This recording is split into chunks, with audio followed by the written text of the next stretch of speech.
Before we dive in, don't forget to like, share, subscribe, and comment below to support our channel.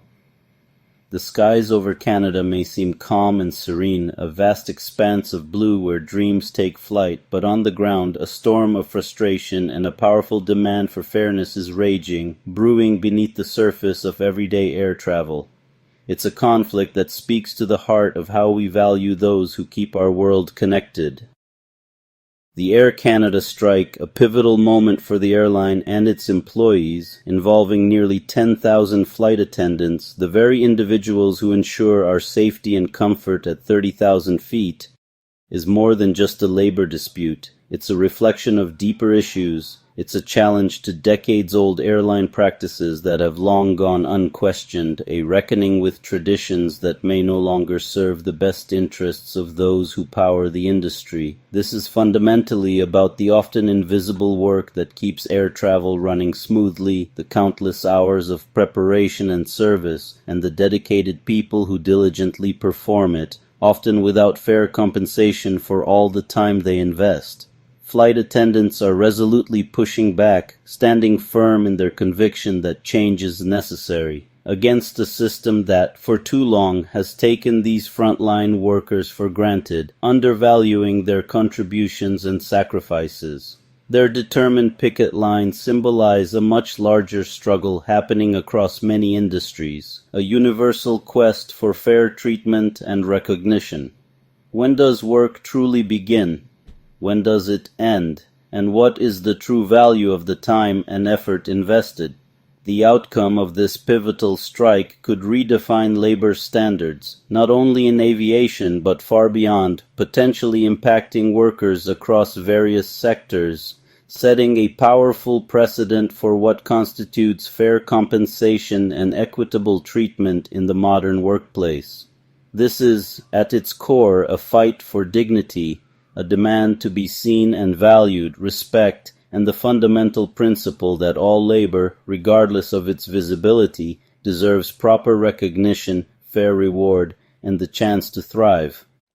At the heart of this dispute lies a deep-seated issue, broken trust. It's a fracture in the relationship between the flight attendants and Air Canada, a chasm created by years of perceived unfair treatment and unmet expectations. This isn't just a simple disagreement over numbers, it's a fundamental questioning of values and respect. It's a plea for basic fairness, a demand to be seen, heard, and valued for the work they do.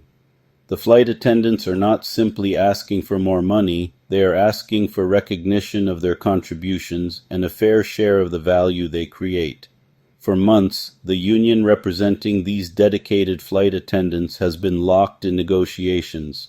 They've negotiated with Air Canada, attempting to bridge the gap between the airline's perspective and the realities faced by its cabin crew. They've been highlighting stagnant wages that haven't kept pace with the rising cost of living or the increasing demands of the job. And they've been drawing attention to the absurdity, the sheer unfairness of working for free. It's a practice that devalues their time and their expertise. The core issue at the heart of this dispute, unpaid labor. Flight attendants' work starts long before the moment of takeoff, often hours before. There are pre-flight briefings where they receive critical information about the flight, the passengers, and any potential safety concerns.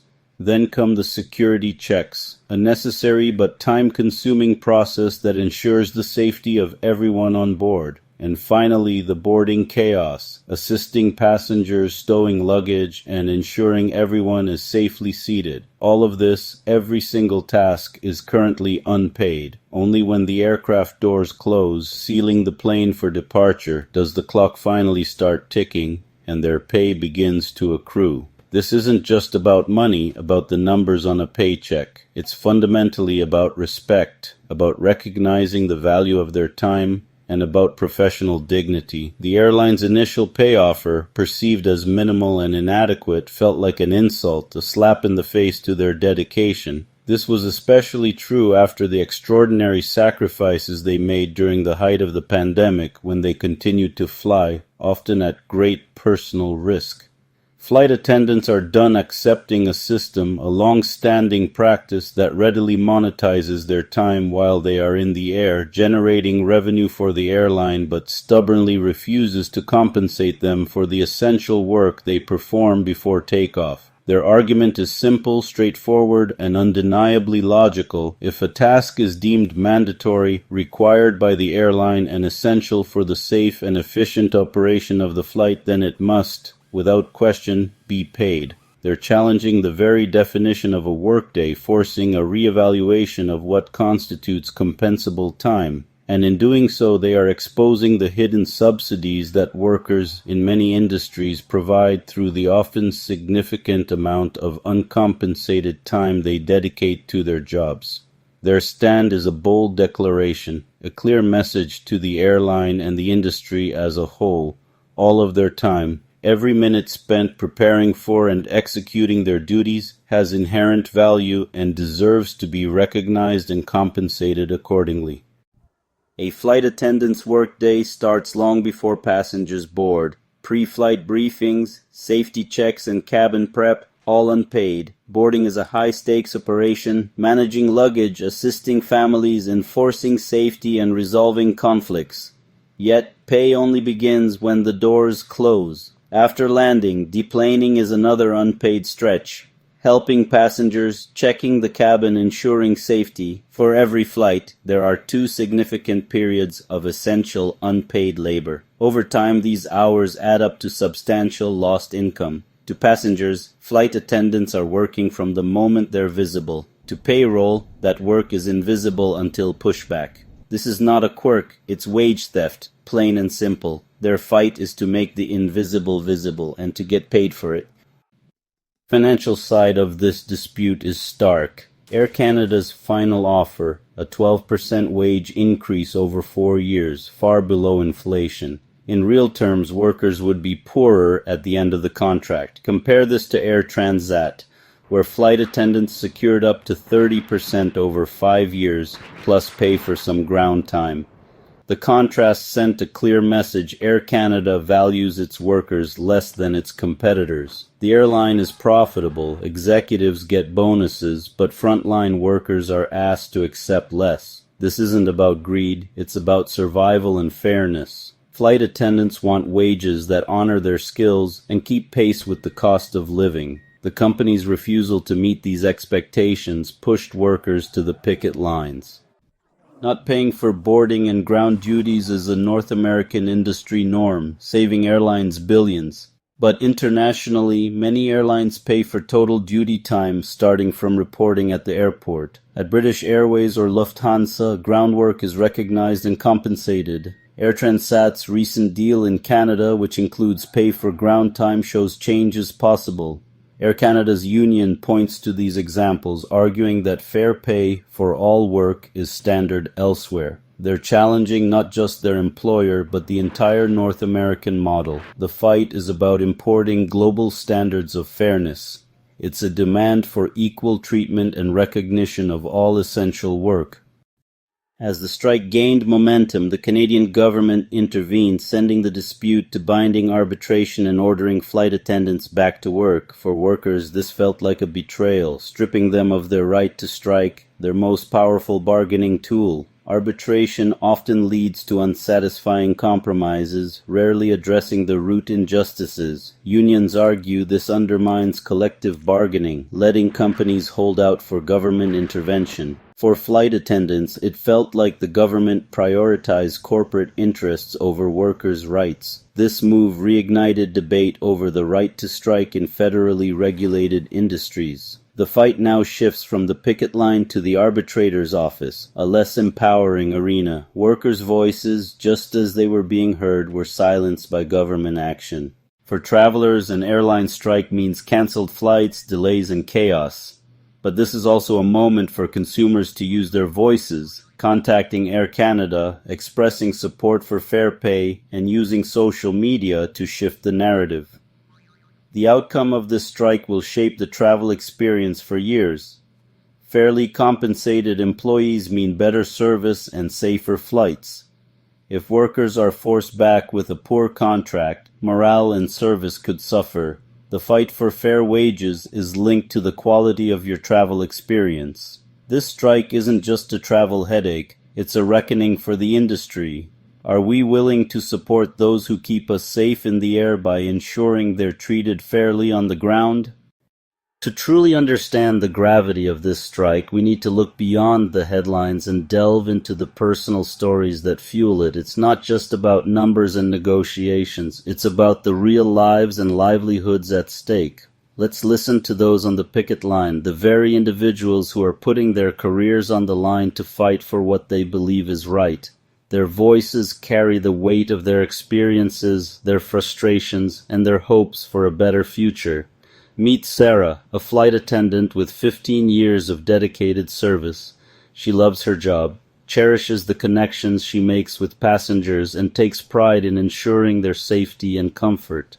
But Sarah feels deeply that the company has increasingly forgotten their crucial role as safety professionals, prioritizing profits over the well-being and fair compensation of its crew.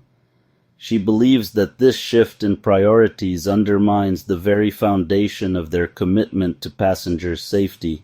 When I'm handling emergencies, whether it's a medical situation or turbulence, I'm not just a server offering drinks and snacks. I'm a trained professional responsible for the safety and well-being of everyone on board. Yet they want to pay us like one, and only for part of our time, ignoring the extensive training and responsibilities we undertake.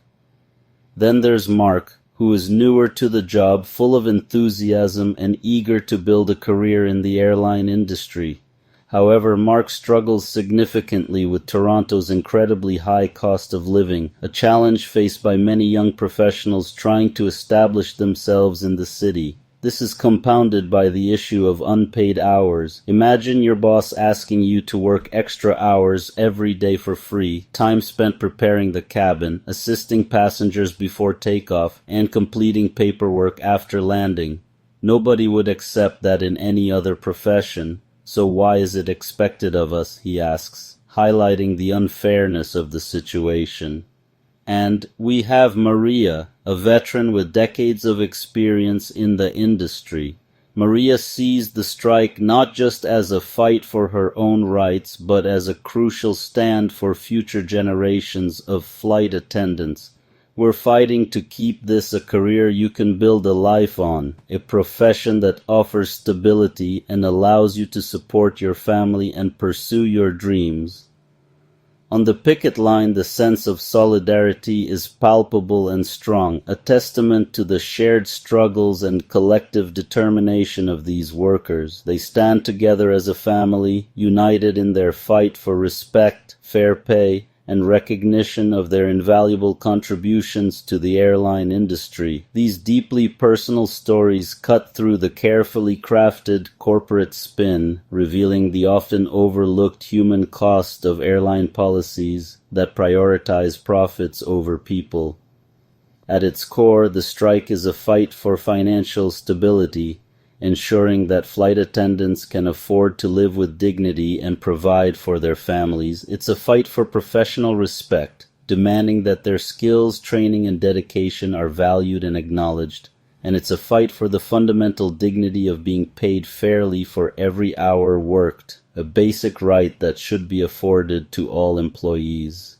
The frustration is palpable and real, born from years of feeling undervalued and unheard. But equally present is the unwavering hope that collective action, through their united front, can ultimately force meaningful and lasting change. Their voices, filled with passion and determination, are the true heart and soul of this movement, resonating far beyond the picket lines. This is not just a simple economic conflict or a dispute over numbers on a spreadsheet. It's a deeply personal struggle, impacting the lives of thousands of dedicated individuals and their families. Their unwavering stand is a powerful testament to the strength and resilience of unity, demonstrating that when people come together for a common cause, they can create a force that cannot be ignored. For travelers, the first step is practical. Rebook flights, know your rights, and use self-serve tools. But there's a deeper opportunity. Direct your feedback to Air Canada's leadership, not frontline workers. A polite email or social media post supporting fair pay can influence negotiations. Public pressure matters. Companies notice when customers value ethical labor practices. Travel disruptions are a reminder to stay flexible and informed. Understanding why strikes happen fosters empathy and a more nuanced view of air travel. An informed traveler is not just a passenger, but an advocate for a fairer industry. The Air Canada strike is more than travel chaos, it's a landmark in the story of labor. Flight attendants have forced a national conversation about the value of work and the cost of convenience. Their fight challenges a business model that profits by externalizing costs onto workers. The outcome will set a precedent: fair compensation for all work, or a signal that even essential workers must accept the status quo. The future of air travel is being shaped on picket lines and at negotiating tables, not just in boardrooms. A sustainable industry must value every contributor. The Air Canada flight attendants remind us all work is seen, all work is valued, and all workers deserve to be paid.